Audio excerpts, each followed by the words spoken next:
நாராயணீயம். இந்நிகழ்ச்சியை வழங்கியோர் விவேக்ஸ் 51 வருட பாரம்பரியமிக்க நிறுவனம்.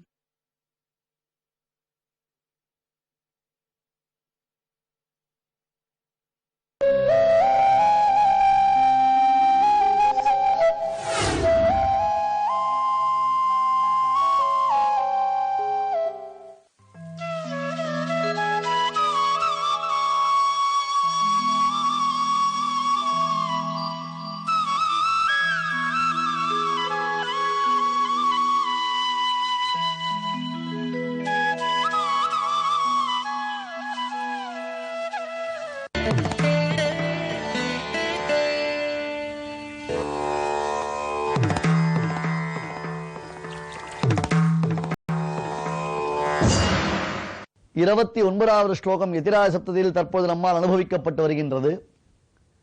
இந்த ஸ்லோகத்தில் சுவாமி எம்பெருமானாருடைய திவ்ய பரிமளம் மிக்கதான ஸ்ரீசுக்திகளை பிரார்த்திப்பதாக சுவாமி தேசிகன் காண்பிக்கிறார். முனி பகுமதி சாரா முக்தி நிஸ்ரேணிகேயம் சஹிருதய ஹிருதயானாம் சாஸ்வதி திஷ்ட சித்தி ஷமித விமத கேதா சம்யமீந்திரஸ்ய சுக்திஹ பரிசித கஹனானஹ பிராஸ்துவீதః பிரசாதம் ஷமித விமத கேதா. எல்லா விதமான துக்கங்களை போக்கடிப்பதாக சுவாமி ராமானுஜருடைய ஸ்ரீசுக்திகள் விளங்குகின்றன என்பதைத்தான் இங்கே ஸ்தாபனம் பண்ணுகிறார். முனி பகுமதி சாரா முக்தி நிஸ்ரேணிகேயம், இது முனிவர்களாலே பகுமானமாக கொண்டாடப்பட்டது. போதாயன முனி, ஷடகோப முனி, நாதமுனி, யாமுன முனி முதலான மகான்கள் இப்பொழுது ராமானுஜருக்கு முன்பாக இதனை கொண்டாடுகிறார்கள்.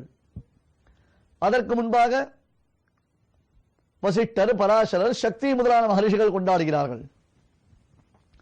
அது தவிர வியாசருடைய பிரம்மசூத்திரத்திற்கு பிறகு டங்கர், திரவிடர், குஹதேவர், பாருச்சி முதலான அந்த முனிவர்கள் கொண்டாடுகிறார்கள்.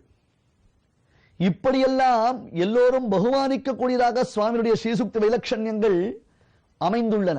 நாதோ பக்யம் பிரவருத்தம் பகுவிருபசிதம் யாமுனேய பிரபந்தைஹி திராதும் சம்யக்யதேந்திர இதமகில தமக்கரிசனம் தரிசனம் நஹா.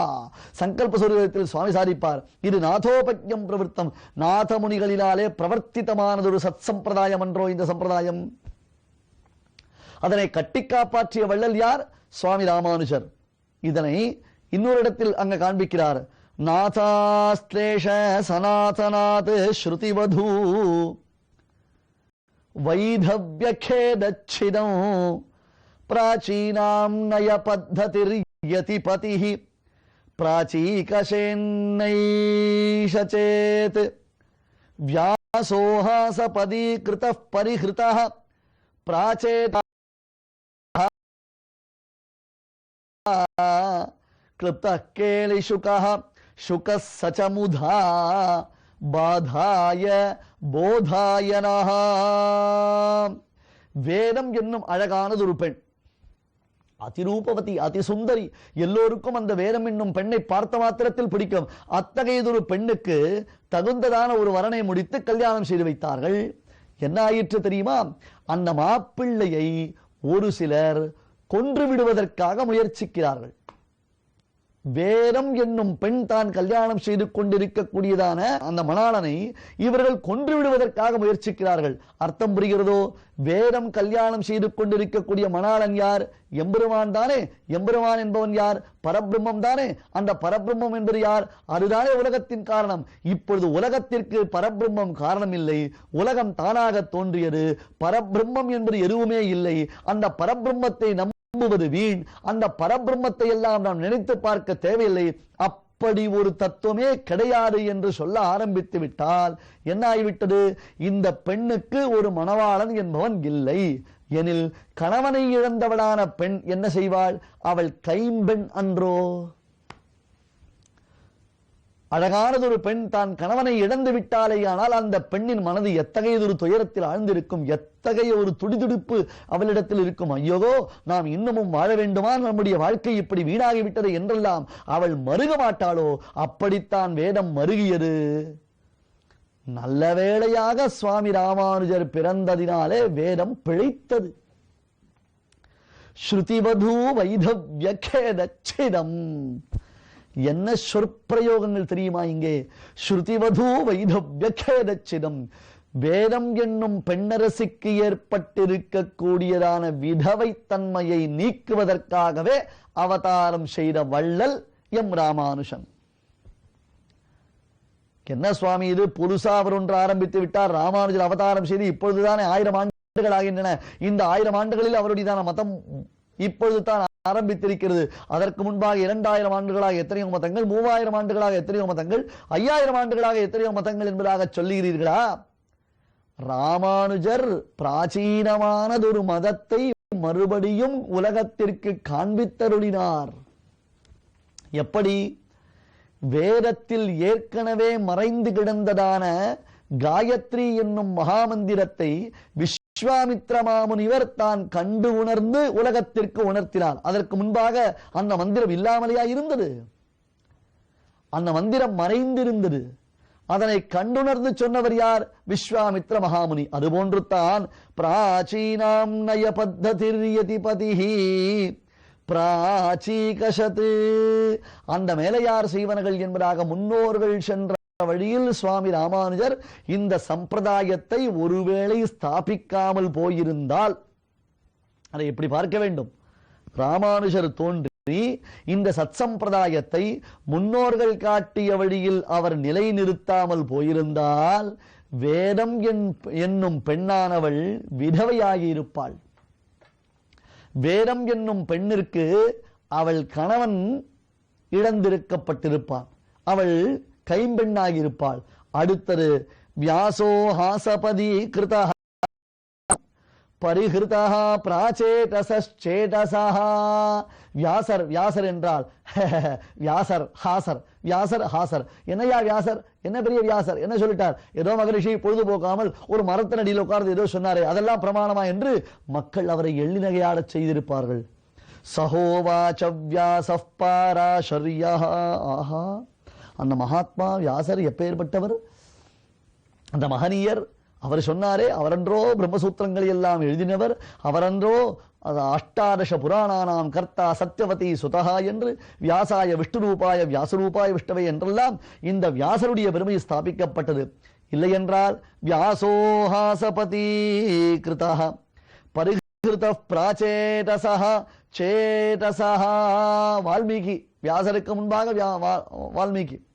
அந்த வால்மீகி மனதை விட்டு ஒழிந்தே போயிருப்பார். அவருக்காவது ஸ்ரீமத் ராமாயணம் தெரியுமா? அந்த ராமாயணத்தினுடைய உண்மை பொருளை அறிந்திருப்பார்களா? ராமாயணத்தை திருப்பி பார்ப்பார்களா? அல்லது ராமனைத்தான் செவிப்பார்களா? அல்லது வால்மீகியைத்தான் கூஜந்தம் ராமராமேத்திய மதுரம் மதுராட்சரம் என்று போற்றி இருந்திருப்பார்களா? கிளுப்த கேலி சுகா. சுகபிரம்மம் பாகவதம் அருளி செய்தாரே, ஆஹா, எத்தகையது ஒரு உத்தமமான கிரந்தம்! அந்த கிரந்தத்தினுடைய மகிமை எத்தகையது என்றால் கிளுப்த கேலி சுகா. அந்த சுகம் விளையாட்டு சுகமாக இருக்கும். கூண்டில் அடைக்கப்பட்டதான கிளியாக அந்த கூண்டில் அடைத்து வைத்து எப்படி கிளியை வளர்ப்பதனாலே எஜமானருக்கு சந்தோஷம் வருகிறதோ அதுபோன்று பார்க்கப்பட்டிருப்பார்களே தவிர்த்து நிகம கல்பதரோர் கலிதம் பலம் சுகமுகாதமிருதத்ரவ சயுதம் பிபத பாகவதம் ரசமாலயம் முஹுரஹோ ரசிகாஹ புவி பாவுகாஹ யம் பிரவ்ரஜந்தமனுபேதமபேத கிருத்யம் த்வைபாயனோ விரஹ காதர ஆஜுஹாவ புத்ரேதி தன்மயதயா தரவோபிதேதுஹு தம் சர்வபூத ஹிருதயம் முனிமானதோஸ்மி யோகீந்திராய நமஸ்தஸ்மை சுகாய பிரம்மரூபிணே சம்சார சர்ப்பதஷ்டம் யா விஷ்ணுராதமமுமுச்சது என்று பாகவதத்தில் இந்த சுகபிரம்மத்தினுடைய பெருமை எப்படியெல்லாம் வர்ணிக்கப்படுகிறது. இவை அனைத்தும் வீணாயிருக்கும்.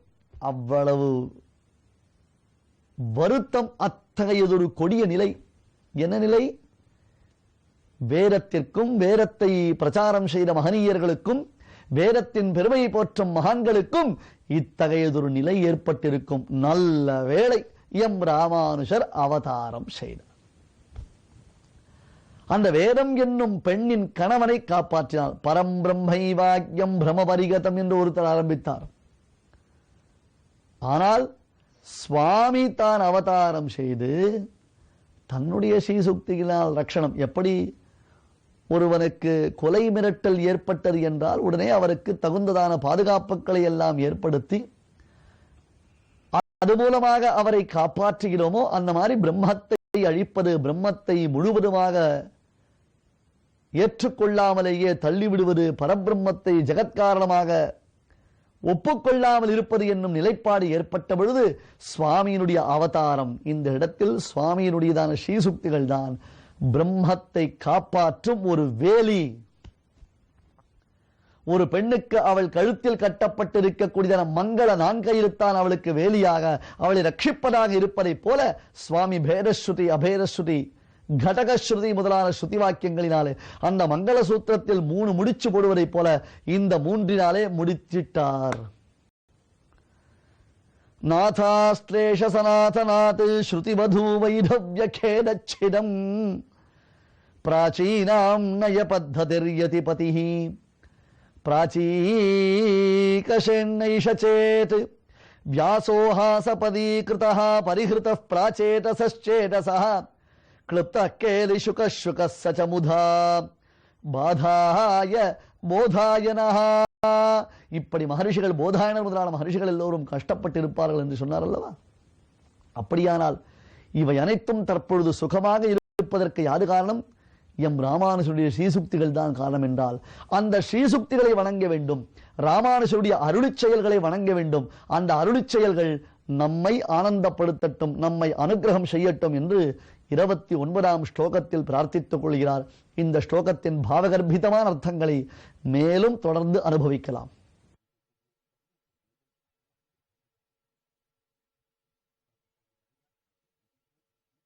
விருந்தினர் வருவது நமது இல்லத்துக்கு மகிழ்ச்சி.